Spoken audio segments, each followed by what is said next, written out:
Hello everyone that clicked on this video, and today I'm going to be talking about paleontology, evolution, all that shit that I love. If you know me, I'm into that shit. I love fucking zoology, paleontology, all of that animal shit. There's a chance of me getting things wrong and me fucking up in some cases. If there's an animal that I missed that you like, comment it down below. If I fuck something up, comment it too, I don't know. Before we get into it, there is some rules to animals and stuff with classification and shit. I'll bring up some when it comes to it, but right now we're going to talk about taxonomy. For those people that never paid attention in school, taxonomy is pretty much just categorization of animals. The way it works is pretty much you're given an animal and you must sort it in between these different groups that go by kingdom, phylum, class, order, family, genus, species. There are sub things in between that people use sometimes, like domain, subgenus, subfamily, all of that stuff. I'm not gonna touch on that because I am gonna deal with just the basic shit. But every animal that is inside of this taxonomy pretty much just gets nicher and nicher until it just gets into a little specific little guy. And that's what I'm here for. I'm here to talk about how we got here. I'm here to talk about the little guy. The second thing that might be brought up is where we are in time. The history of life on Earth is a long one. A lot of it without any life. Life didn't really become a thing until around like 550 million years ago. Those 500 something million years are sorted by the Paleozoic, Mesozoic, and the Cenozoic. Everything before that we'll refer as the Precambrian. There was some life before the Paleozoic. We'll touch on that a little bit. Something to know is that those eras are sorted into sometimes bigger stuff and then mainly into smaller bits, into periods and then epochs or epochs, whatever the fuck, if you're British or not. But now I have to set the scene of where these first steps started. Alright, we're here in the Precambrian, in the smaller section called the Proterozoic. And we're in a smaller section of that, the Neoproterozoic. And during the Neoproterozoic, the entire world is covered in ice. Everything's all ice. This was called Snowball Earth, but around this time we're talking, the ice started to melt, started to actually become an ocean again. And this time where the ice melted is called the Edicarian. Yes, a smaller part of the smaller part of a thing, of a smaller part. Also around this time, the supercontinent Rodinia was breaking apart, all drifting away. The supercontinent breaking up caused shallow oceans, and thanks to the glaciers melting, it caused rain and then a spike in the oxygen levels of the ocean. During all this, an asteroid struck. But besides that, it's still a perfect time for life. And in this new era of life, the first thing to come around is bacteria. Basically what happened is a bunch of bacteria started clumping up at the ocean floor, making microbial mats, which is basically the entire ocean floor was covered with a thick layer of slime. Nowadays, these mats of slime would be torn up by worms, fish, and all the other things, but life like that didn't exist back then, so it just kind of compacted everything. These mats would keep the sediment stable in like solid ground, and when things die on top of this bacterial mat, it will just grow over them, leaving the capability of soft body impressions available. And these bacterial mats basically were the foundation of this ecosystem. The mats were mainly a food source for a lot of the things that evolved back then, and a lot of the things back then were also stationary and they never moved. The creatures back then were very weird, and since the ground was so firm and solid, a lot of them, some of them just grew into like plants. Like fleshy plants, it seemed. I'm going to be talking about the late Edicarian with these guys, and I'm also going to be talking about the most popular ones, such as Dickinsonia. That's its name. By looking at this thing, you can probably tell the theme that's going to be going on for this very early stage of life. No eyes, no limbs probably. Just sat there and slurped up that fucking muck on the ground. Everything I have said about the taxonomy and shit for that does not apply to this. This thing has its own genus, family, what the fuck ever. It does not apply. And this thing does pretty much nothing besides undulate to move and scoop up and eat all the microbial mats. But at least it moves, unlike Charnia, or truly any of the rangeomorphs, which are those plant flesh things behind me. Those guys don't really do anything besides eat like edible particles that float through the air. Or not air, it would be water. But I have one more from the Edicarian I want to mention. Sure, there's like other stuff with like three-way symmetry, other shit like that, but I'm here to talk about this. This is Cloudina, part of the Cloudinidae. These are one of the first things with skeleton type things, and worked kind of like things that made up the shape. Sorry, I'm sick again. But they kind of made up the shape of the ocean floor like modern day reefs. It's one thing that they are like the main, like first with skeletons, etc. But they're also cool for being found with holes in their shells, which could possibly mean predation. Do we know what this predator is? Nope. But that's pretty much all I have for the Edicarian. The way the Edicarian ends, kind of like like a extinction, but we'll talk about that in the end of next era. Basically, what happened is, things started burrowing in the ground. Worms started going into the substrate. Predators, new grazers, all that stuff. All the old life couldn't handle any of the new things that are changing. So, we're now going into the Cambrian. The Edicarian biota had a lot of simple creatures. That's why we spent around less than 5 minutes almost, or slightly over 5 minutes, talking about the three most interesting things. I was also going to do this thing with them where underneath their big, full scientific name, there's going to be the translation to what it means. But most of those creatures were just named after paleontologists and geologists. And the kid that found them in the middle of a forest. But to now set the scene for the Cambrian. During the Cambrian, there was a big diversification event. I don't know if I can say that while sick. It was called the Cambrian Explosion. Also around this time, a new supercontinent has formed. It's called Gondwana. Gondwana did form back in the Edicarian, but it was a bit late for that. But here we are talking about it now in the Cambrian. Things are going to be a lot different in the Cambrian. So much more to talk about. A lot more complex life. You thought things during the Edicarian looked alien? Let me show you just one of the simplest things. Trilobites. You might have a fossil. I had one when I was a kid in my rock collection. You can get trilobite fossils real easy. Why? Because trilobites are one of the most successful fucking species to ever come around. There's around 25,000 different species of trilobites throughout the Paleozoic. And trilobites go pretty much unchanged throughout the entirety of the Paleozoic. And we know so much about them, we know what their guts look like. We know the shape of their digestive system. Trilobites range from predators, filter feeders, and pretty much anything that something can eat. There's probably a trilobite that ate it. That's enough trilobite glaze for now. They do die off a lot sooner than you think, but not all of them. We will now move on to the big dog of the Cambrian, Anomalocaris. Anomalocaris is probably one of the first radiodonts we'll talk about on this video. Anomalocaris is one of the apex predators during the Cambrian, and he was like an inch long. Not a lot for back then. Things didn't even have jaws yet. You know what you talk with? Open your mouth like this. Hopefully I didn't just do it by myself when you did it, but that didn't exist yet. With his little graspers in his front and the little flippers in the side. Very recognizable. My brother instantly said it looked like from Spore. And then we have some stuff that's more related to us with, I don't remember what the fuck they're called. Shit! This is my whole thing! Chordates. They're chordates. The first chordate we're going to talk about is Pikaia. How are we anywhere close related to this? You might have thought to yourself when I mentioned that. This thing is a chordate, and we are chordates. Chordates are things with notochords, to keep it simple, pretty much. There's some other things that make chordates chordates, but just remember the notochord. There once was a big argument about if there was a worm or not, Pikaia, until they found myomeres, and they settled that it was an early chordate fish and not a worm. And then we figured out we might have had it upside down the entire time. It looks like this.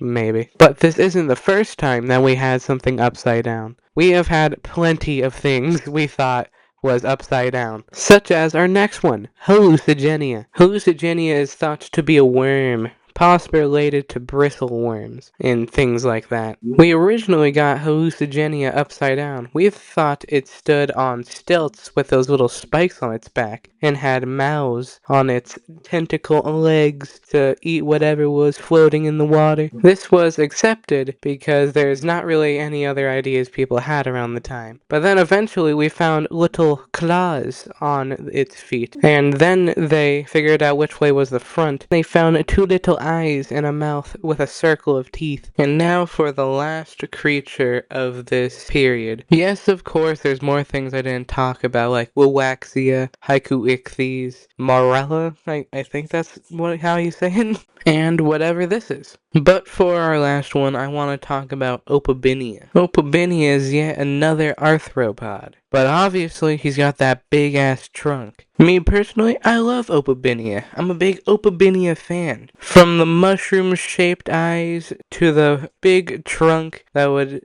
feed into its backward facing mouth to it not really having anything related to it for a little bit. It's all great. But unfortunately, some of these creatures don't lead anywhere because this period ends with an extinction. The Cambrian ends with an extinction called the Cambrian Ordovician Extinction Event. This is one of the extinction events we'll talk about. There's a lot of extinction events that happen. There's like 31, I think. I was editing this and I searched it up. It turned out to be more like 20, but that's still quite a bit, I'd say. But there's only like 5 that are more memorable, such as the asteroid that hit the dinosaurs.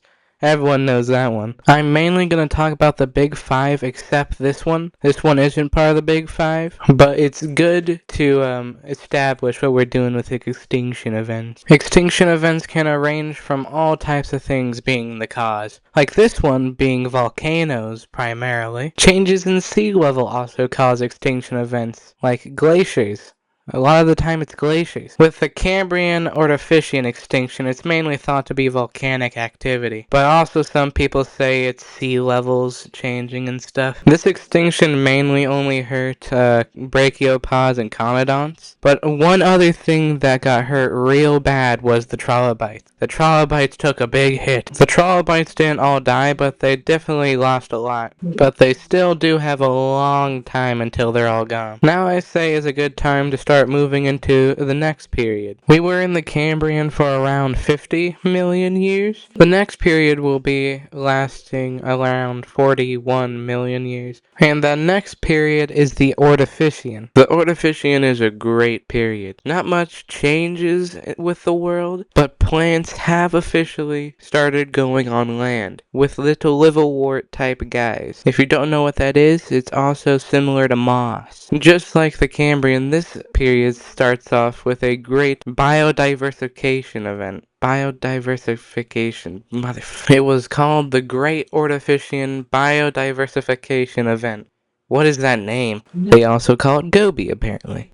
That's not much of a better name. This event produced a lot of crazy animals, like you'll see probably right now. We'll start with a pretty big one first. There's a lot other big ones, but I want to save them for later, I guess. First up is Endoceras or Cameroceras. I don't know if they're one or two or not. I think I'll stick with Cameroceras for now. Cameroceras is the biggest animal we've talked about yet. Everything before this has been like centimeters, inches. Cameroceras is possibly 30 feet long. That's like a saltwater crocodile nowadays. As you might be able to tell, Endoceras and Cameroceras are cephalopods, and I've heard multiple things about what they eat. I've heard them being like filter feeders, ambush predators, I don't know. The reason why it's those options is because that big ass heavy shell that could possibly weigh up to a ton. Speaking of that shell, you know the difference between Cameroceras and Endoceras? One of them has a different shell texture. Move on to the next creature before I get mad. Next up are the conodonts. They did exist during the Cambrian, but they don't disappear until the Jurassic, so it doesn't really matter. If they lasted that long, you already know that there is so many conodonts throughout all of that time. I will do the one I hear the most about, and also one that was around during the Ordovician, of course. Pandarus. The reason why this is notable, because they might have been fucking venomous, because on their horrendous teeth there is little grooves that are similar to other venomous creatures out there, which means these are possibly the earliest known venomous creature we know. It is thought conodonts are similar to hagfish, maybe even related, with both their teeth more set into their mouth and even going down their throat. Still no jaws, by the way, still no jaws. No chewing, just doing whatever the fuck lampreys do. I'm now in my bed holding this microphone with my bare hands with a blanket over me. This is going to be an interesting time. But segue, you know what else slurps up things in the water? Our next creature, Agirocassus. That's right, we're at radiodont number 2. This guy is somewhat related to Anomalocaris from the last period. But Agirocassus is different from his buddy Anomalocaris. Agirocassus is a filter feeder, enjoying all the plankton that showed up during this period. Agirocassus was also one of the big boys in the Ordovician. They are 6 feet tall, which my sister is probably like a quarter of that height. Fuck you, Kennedy. But anyway, we can do a little update for the trilobites probably right now. In the Ordovician, trilobites started evolving little spines, and also started to evolve the tuck and roll. These spines and the ability to roll up into a ball, just like armadillos and or penguins. It's a little defense, the spikes and balling up. Against what? We'll save that for last. But moving on to our next little creature, Sacabimbaspis. As you can see, Sacabimbaspis is shaped like you asked a 2-year-old to paint a fish. Sacabimbaspis is part of the Eridaspids, and is also known for either being extremely goofy or ungodly terrifying. Whoever made this picture, you haunt my nightmare. But Sacabimbaspis is one of the first fish that we know that has a lateral line, which is a sensory organ that detects movements in the water. That's why schools of fish are that flowy and no one runs into each other. Imagine what it would look like without the lateral line. I'd love to see a school of fish without that organ. Sacabimbaspis is also known for being an armored fish, with scoots going down all along its body, with 2 plates of armor on its head. I guess before our last guy, we should do some honorable mentions. Things like Meretherin, and also all those cephalopods with crazy shaped shells. There is a lot. Maybe also the brachiopods. The brachiopods are also big in this period. There's a lot of them. Even more probably. Big spike. Now moving on to the Eurypterids. Eurypterids, also known as sea scorpions, are a order of big scorpion-like things, to put it simply. They aren't related to scorpions, but they were the big dog for a lot of the rest of the Paleozoic, and they are ungodly terrifying. A couple that lived in the Ordovician is stuff like Pentacopterus and Megalograptus, both of them inside of the Megalograptidae family. Things like Megalograptus is probably like half your height, which is probably like 3 foot, while Pentacopterus was 6 foot. Ungodly horrifying. This is the worst. The Eurypterids do diversify throughout all that time in the Paleozoic, which we'll get to in the next period, which is right now because we're at the end of the Ordovician. How does the Ordovician end? With the second worst extinction event to ever happen. That's right, we're number 1 of the Big 5. This is called the Late Ordovician Mass Extinction Event, also known as LOME. You remember when I said at the start of this period that nothing really changed? Well, I kinda lied, because Gondwana was moving towards the South Pole, and it got there, causing a great glaciation event. Another thing that caused this to happen was the plants that moved onto land, because they were pumping all the new CO2 in the atmosphere, which I guess it wasn't ready for. There's a few things people say that have a hand inside of this extinction, but either way, this extinction caused 85% of species to go bye-bye. It came in waves too, because this happened over millions of years. It started out when it was cold, which had its consequences, and abruptly the cold stopped, making everything that got used to the cold fucked up. By the end, things like the trilobites that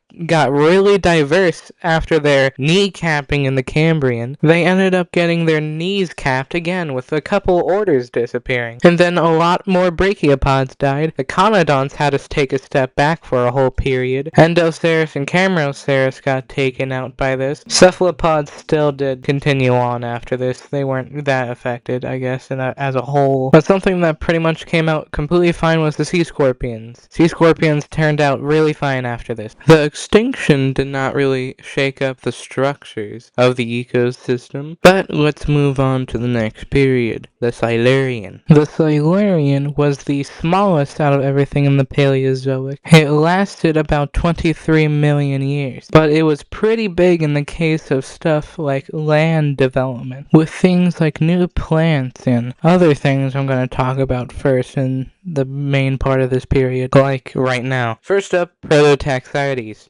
Big ass mushroom. Yep, you are looking at the same thing. A giant fucking mushroom that is just a pillar. And these are 26 feet tall. These are indeed a fungus. They were all over the land during the Silurian. There is other plants like Cookinsonia, or what the fuck was it, Cookinsonia? It's just Cooksonia. Alright. As you can see, this is a big time for plants. But now let's move on to the living things, or technically the plants, or whatever. Also around the Silurian is when life started to touch up on land. Things that are living started to crawl up, such as the millipedes Pneumodesmus. Pneumodesmus is known for being one of the earliest. There's also earlier ones like Campycaris. I think that's how you say its name. There's possibly earlier ones in the Ordovician with little trace fossils. Another thing that happened during this period is the evolution of jaws. I don't want to explain how this happened over all this time, but I will say where it led. The evolution of jaws eventually led down to cartilaginous and or bony fish, aka sharks, everything else. The cartilaginous root, also known as Chondrichthyes, did I say that right? Led to eventually things like rays, sharks, chimeras. I blinked there for a sec. Some of the earliest ones are known as the acanthodians, also known as spiny sharks. I'll touch up what the bony fish done in the next period, because it's called the Age of Fish for a reason. I also want to mention the placoderms, which are the actual first jawed fish. You know some of their family members probably with the things like the Dunkleosteus.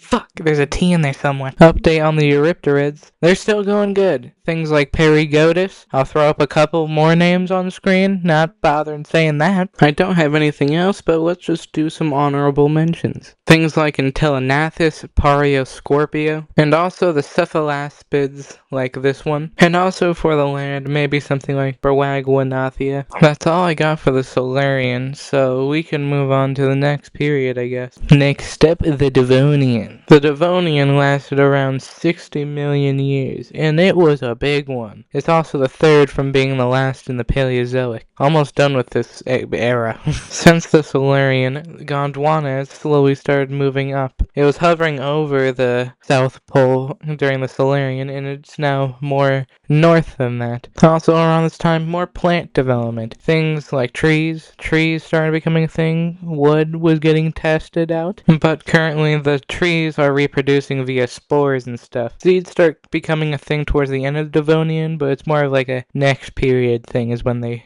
go in their element. I guess let's move on to the life. First up, the bony fish, or I guess fish in general. The thing that happened with the fish, they evolved fins, and those fins are either lobed or ray-finned fins, I guess. When you think of fins, you usually think about pretty much what normal fish have, you know, maybe like a mackerel, etc. Lobe fins are like bony fins, like coelacanths. And our next creature, Tiktaalik. Tiktaalik is a very big creature. That's because it's seen as a transitional species from going from water to land. That's right, this is the fish that you see in those memes about going back to the ocean and shit. I still don't want to explain how the evolution of that works. I'll explain some of the simple things like how the swim bladder of the fish slowly evolved into lungs, like lungfish, funny enough. And thanks to the lobed fins with their bones in them, started evolving into legs and stuff like that. And also necks. the availability to look upward. Yeah, that was big. And more on fish, those placoderms I talked about last period. I'm here to talk about the most famous one, Dunkleosteus. I said it right this time, motherfucker. You've probably seen Dunkleosteus somewhere. You know, big teeth that are just pretty much just giant blades, very armored. Got shafted with its size. We used to think it was 30 feet, but recently it's thought to be more around like 16 maybe, around that benchmark. And also the biggest known Eurypterid is also in this period, Jacoropteryx. But let's get a look at what the ray-finned fish are doing. Like Cheirolepis. Cheirolepis was a little predator that swam around during the Devonian along with his other ray-finned brothers, like these two I'm probably putting up on screen. I can't think of anything else to do.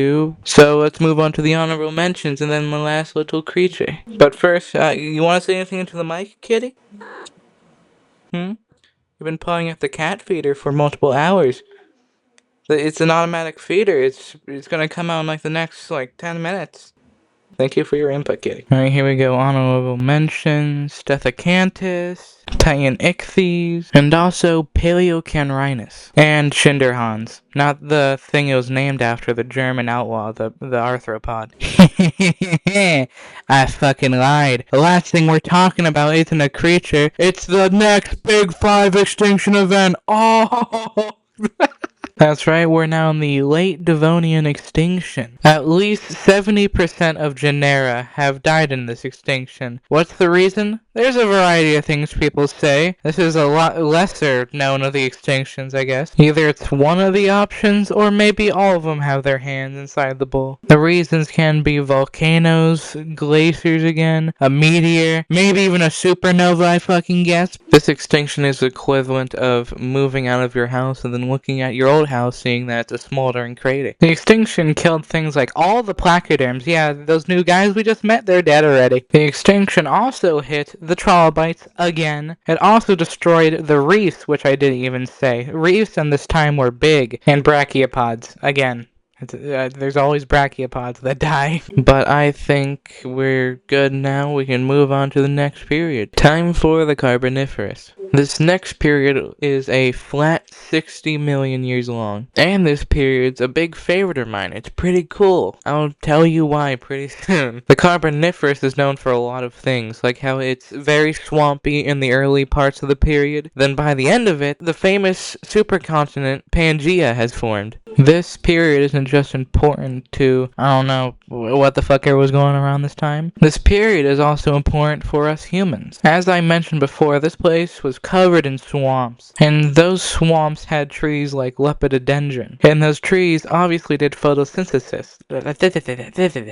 It's always great when you fuck up on your second take, but do it perfectly first try. And when these trees died and fell over, the swamps would stop them from decomposing, along with the combination of some of the things that decomposed trees didn't exist yet. And then those trees would pile up, and then over time they get buried. And then a combination of the pressure and heat, and also the carbon from photosynthesis, said it better this time, and the combination of that stuff leads to the creation of coal. This is why it's named the Carboniferous, or Carboniferous. It's in the name. And as you probably know, coal is very useful to humans. We used it a lot. I've been very excited to talk about this period, so let's just get into the meat and potatoes of this. I guess first, let's talk about a funny story. I want to tell you the story of Megarachne. There once was a fossil that was found in Argentina, with a body segmented in 3 places, and also 3 appendages. From the looks of it, it appeared to be a spider. Not just that, the biggest known spider. It was 13 inches long, and because of that, it became very popular, with places like museums rushing to make a new exhibit. But there was something weird with the segmentations of this body, and also having features never seen before. But all this would come to a head when a second fossil was found. That's when they realized it looked like something else that lived around this time. A Eurypterid. That's because around this time, Eurypterids were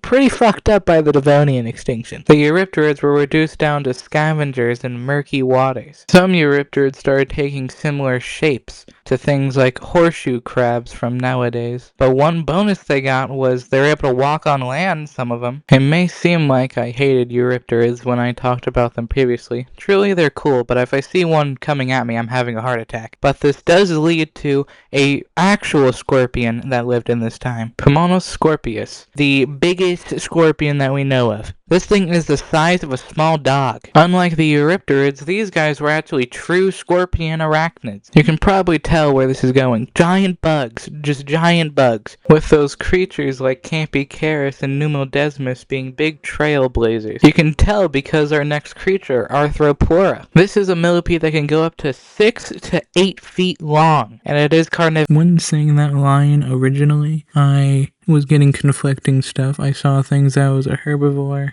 things that was a predator. Then I looked into it and it was actually a dietravore or something. It eats plant matter and like decaying flesh, or just a herbivore in general. I don't know. Wow, this thing is definitely a sight to behold. There's something else that's pretty cool. The first thing to ever fly. This is Meganeria, a dragonfly with a wingspan of a seagull. Meganeria is one half of a coin, with it being carnivorous, eating all those smaller insects I'm not gonna name, and also some amphibians maybe. But meanwhile, on the other side of the coin, we have Mesotheris, another flying arthropod with a lot more of a scary look. Anything with cerci on their ass like that is not nice to me. Like earwigs, those don't look nice at all. But don't worry, that proboscis isn't for sucking up your supple blood. It's for plant juice. Just like the insects that are known in this period, there's also other stuff it's known for, like sharks. And sharks around this time, they were weird. Like Orthinoprion right here. A great example of what the fuck am I looking at? Is this even a shark? A weird shark I already mentioned in the last period, Stephacanthus in the honorable mentions. Yeah, they're also alive during the Carboniferous. Just like the first one, there's also another scissor-mouthed shark, Adestus. The time of the weird sharks leads all the way into the next period, which is just great. I know a dude that's horribly afraid of sharks, and these will probably scare the shit out of him. But let's touch up on probably what's most important here. Life is now crawling up on land, but it isn't like Tiktaalik anymore. We now have tetrapods. Tetrapod meaning 4 legs. And these first tetrapods were amphibians. The first amphibians are now here. If you somehow don't know what an amphibian is, it's basically a little guy that needs water to stay moist and lay its eggs. But it's able to walk up on land just fine, I guess. It's pretty neat. Next up, we got one of my favorites, Diplocalus. Or Colus, whatever. You might know this one because of its boomerang-shaped head. Do we know why? Nope. But, they live until the next period, so that's then. They're part of a group called Leptospondylus, I believe. Something like that. But on the other side of the pond, there's the Tendospondylus. Things like Dendrepiton. The way I might have said it sounded like it was a Transformers name, but I don't give a fuck. I'm not going back. These guys are also quite sizable.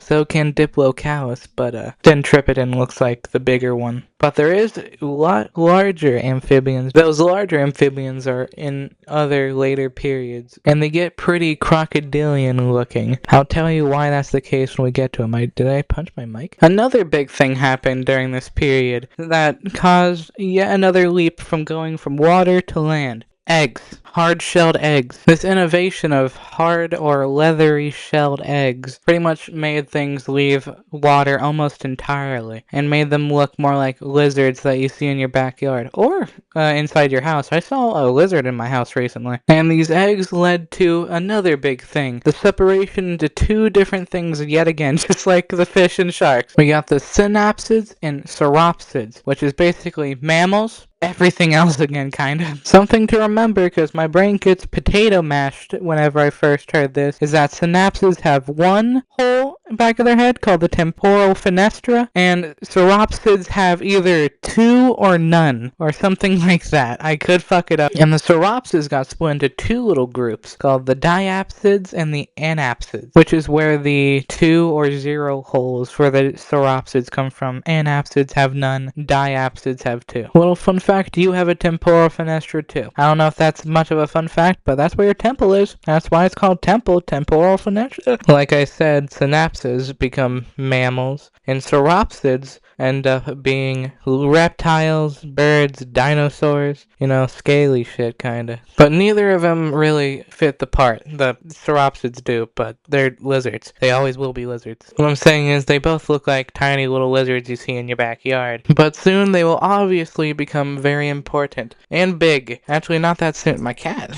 It won't actually take that long for them to get big. For example, later in the late Carboniferous, pretty much like right at the end, leading into the Permian, there's a big old synapsid, and that is a Dilophosaurus. That's right, this isn't a dinosaur. This is more related to us than you think it is. Not a dinosaur. Hammer this in your head. Not a dinosaur. You of course recognize the big frill from the famous dinosaur and famous other thing, Spinosaurus and Dimetrodon. We don't exactly know why these frills. It is mainly thought to be like heat regulation. You lay out in the sun and the fan catches all the sun and makes you warm because these things were cold-blooded. I can't find any larger sized sauropsid right now. They'll have their time. But next, I can't think of anything right now as I'm saying this. I might add another thing after the honorable mentions, which is things like Dracopristis, Edacystis, Archmilacris, and Rinconcos. And there's the honorable mentions. Time to move on to the last guy. I just remembered the Tully monster, also known as the Tully monstrum, if you're a nerd. This is a real odd thing. As you can tell, this looks like it's straight out of the Cambrian. This is one of the many weird life forms during the Carboniferous. For some reason, they just have a lot of weird things like this, and we can't even tell if it's a invertebrate or not. It leans more towards invertebrate because it's lacking things like myomeres that I mentioned before, but there still is arguments for it being a vertebrate. But either way, it's a pretty cool little creature. Fun fact,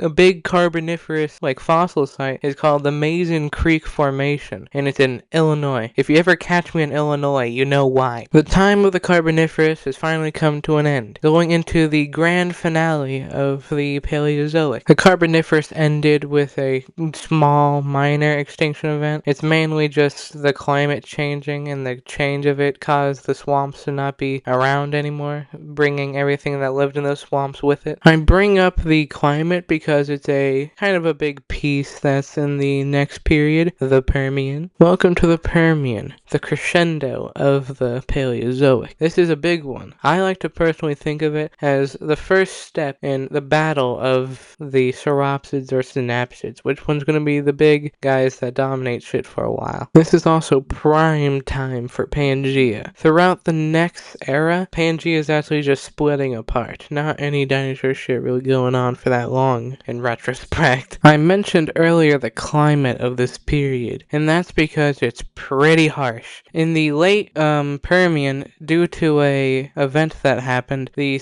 equator was like 160 something Fahrenheit. But on the bright side of the coin, seeded plants are starting to kick off during this period. The gymnosperms, which is what seeded plants are called, are now a majority of plants around. But I say, let's just get into the little critters. To start this period off, let's talk about synapsids first. First up, let's talk about a familiar one. I mentioned this earlier, let's talk about Dimetrodon. That hammering in your head about a Dilophosaurus being a dinosaur, you really need to do about this, because this is the one everyone commonly thinks is a dinosaur, when it is not at all. Even though a Dilophosaurus is still alive during this period, you can look at these two and tell that they're starting to have legs situated underneath the body instead of sprawled out lizard-like. But these guys ain't the only ones with sails around this time. The Temdospondylus also wanted a slice of that pie, with things like Platyhystrix. I would talk about it more if we knew more about it. We don't know shit. But that ain't all for the Temdospondylus. I have things like Ariops to talk about. Are you starting to see that crocodilian thing I said earlier? This ain't even close to the final form of that shape I was talking about. But my point is proven even more right with things like Prionosuchus. This guy is part of a whole family of crocodilian amphibians. The max height of these Temdospondylus are really big. There's a thought this thing can get 18 feet long, and the last guy is like 10. I guess this this shows you don't need a fat-ass swamp in order to be a big amphibian.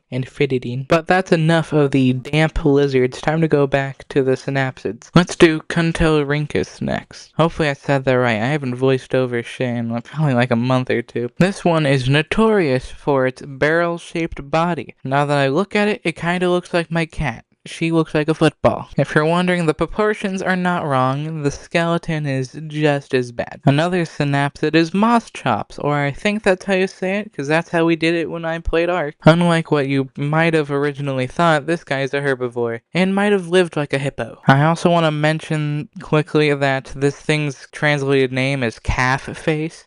Now that's just insulting. Another thing about moss chops is the group that they live in, called the therapsids. The therapsids are the group that eventually gave rise to the mammals. Not all therapsids are related to mammals, but a lot of the therapsids are very popular and the big guys of this period. One of which is a group that I want to talk about for a little bit, the Theratophalians. The Theratophalians were a group that looked and were main rivals to another group called the Gorgonopsids.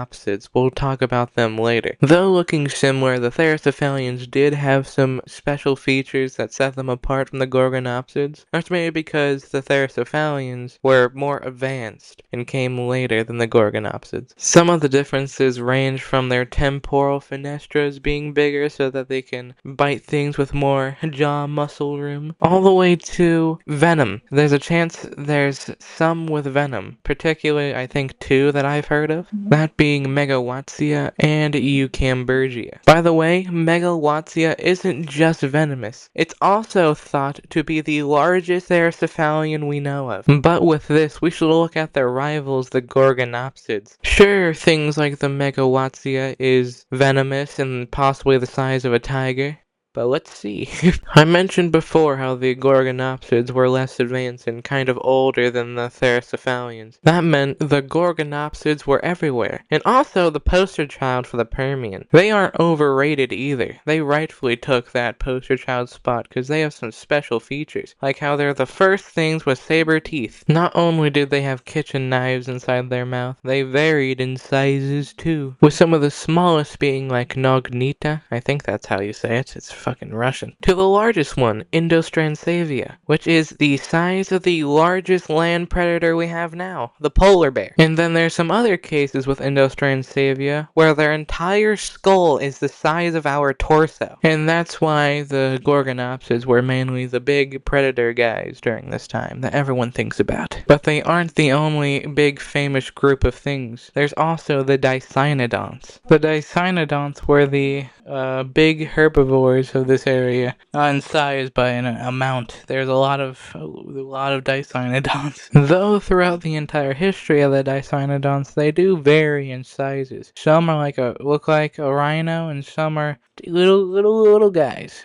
The Dicynodonts are also thought to be possibly the most successful group of vertebrates. I'm pretty sure also because of some events that happened during the Permian, the Dicynodonts take up like a large percentage of like genera at times, I think. And you probably know their most famous little guy, the Lystrosaurus. Some of them also dig in the ground. They do little burrowing stuff. They also live to the next period. We'll figure out soon why that's surprising. Now I say it's time to move on to the Sauropsids. There's still more synapsids in this period, but we've been on them for too long. We need to go. Remember that Sauropsids are divided into two, anapsids and diapsids. Diapsids have two holes in the back of their head, and anapsids have none. And now I say let's talk about an anapsid first, Scutosaurus. You can probably tell why it's named Scutosaurus with its very heavily armored body. And these guys were actually the large herbivores during this time, with some of them ranging around 8 feet and 2 inches, all the way to 9 and 10 inches. Moving on, I want to talk about a pretty big card player, the Archosaurus. Why is he so important? It's because, the Archosaurus, the Archosauriforms, that's the group containing things like crocodilians, birds, etc. He's the closest early relative to the Proterosuchus. We'll talk about what that is next period. There's also things like Coelosaurus.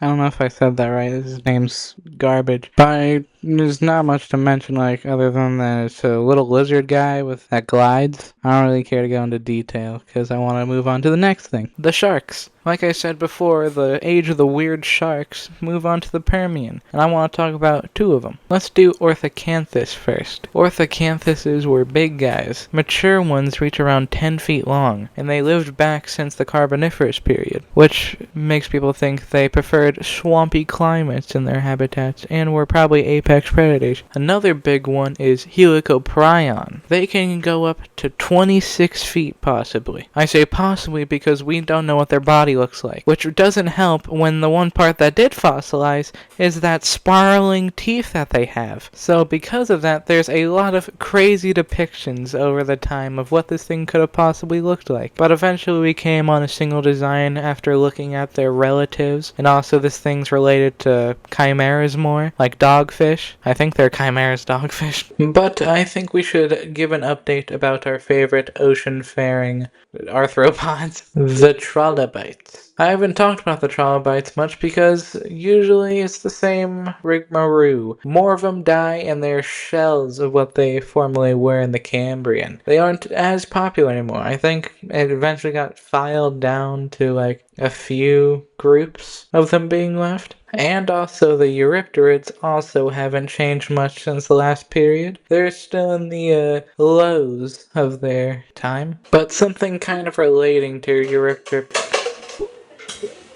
Why the fuck do you have to do that? Something kind of relating to sea scorpions or the Eurypterids is that, they're called scorpions when they're not at all. And because of that, you might be wondering, why do they look like sea scorpions? I was going to save this for when the ichthyosaur comes up, but I decided to split some of this shit in half. So, it's now time to explain to you why amphibians and a few other things evolve into a crocodile-like shape. This process is called convergent evolution, where it's basically, in layman's terms, why change what works? A good demonstration of this, like what I was originally going to do, is the ichthyosaurus and dolphins and sharks. The things that are similar in between these three is their body plan and a little bit of their behavior and ecological niches. A good example of ecological niches is in Indonesia. There's this line where on one side of the line there's like tigers and orangutans, on the other there's like what the fuck ever's on the other, like koalas or some shit. The thing is with that is whenever something tries to go over, or even things that can fly like birds, is that they never get in a established population because something's already doing what that animal's doing already. Though their lifestyles are probably not exactly the same, their body plan and diet are not too far off. And it's also jarring because ichthyosaurs are reptiles, dolphins are mammals, and sharks are fish. Since they do pretty much the same shit, they evolve their bodies in the same way because it's the most optimal thing to do. Back to the crocodilian stuff, if you want to be like a good water amphibious like ambush predator, crocodile's the best way to go. That shape has worked for millions and millions of years. I think that's good enough for now. I might talk about it more when I make the second part of this, but I think we should do some honorable mentions now. Those being Astemnosuchus, Mesosaurus, and Bulbasaurus. Yes, there's a one named Bulbasaurus. And yes, it kind of is named after the Pokemon. And now it's time for me to tell you about something I've been kind of alluding to. I've been kind of alluding that something bad happens at the end of this, I believe. And yes, the big final act of the Paleozoic that would close the curtains on it is a extinction event. This extinction event is known as the Permian-Triassic extinction event, or it's also known as the Great Dying. This extinction event is number one in the big five extinction events. There were like around 96% of genera, and it took things like the Eurypterids down with it, the trilobites, some therapsids, the gorgonopsids, basically everything we met here that isn't something you realize today. This extinction was already set up by a little bit of a previous extinction called the Capitanian one, and that's, I believe, what caused the deadly equator. And then when the main Permian extinction happened, it was really bad. I think there's stuff about how like the radiation at the poles was like a lot. And then also the Siberian traps, which was the main cause of it, were just spewing lava everywhere. What's a good You don't know what the Siberian traps are? Think of it like Eastern European Yellowstone. I don't know. Thanks to these Russian volcanoes, there was lots of chemicals getting pumped into the air like sulfur and chlorine. I'm gonna point to where Siberia is, and you can tell how bad those chemicals were being pumped if Siberia is all the way right there and it covered the entirety of the world. And also the oceans were boiled and stuff. The ocean got it worse than the land, believe it or not. And then after the dust settled, everything was pretty much reset. If you could tell, the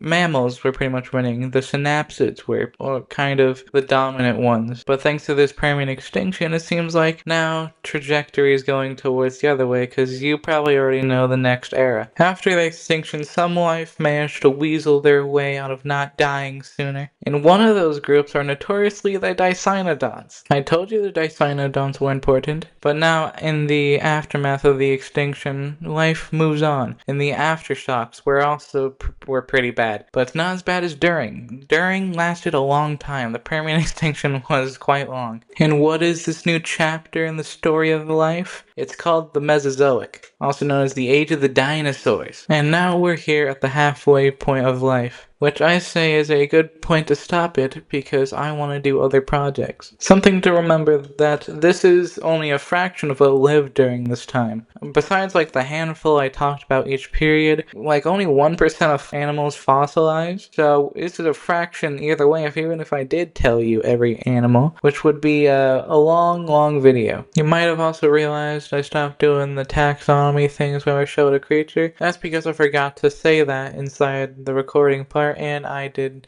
so I had no place to really put it. Trying to get this quickly. I will return for more paleontology shit, but that is for another day. I guess all that's left is subscribe and like and do the same thing to second channel, and see you later. It's really too dark to be doing any kind of speed test. Ow!